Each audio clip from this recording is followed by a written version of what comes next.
Hey guys, welcome back to Easy Internet, and in today's video we're going to look on how to hide your Steam games from other people like your friends and other people who search your profile. And by doing this you can hide the game that you're playing and that you want to hide.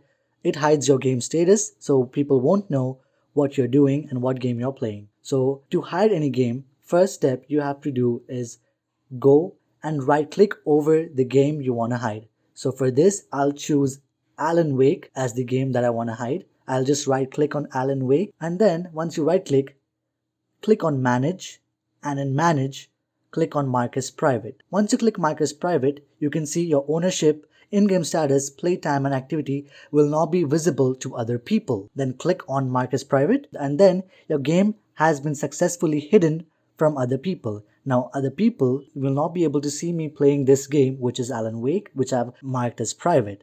And to unmark the game from private, simply right click again over the game, click on Manage, and click on Unmark as Private.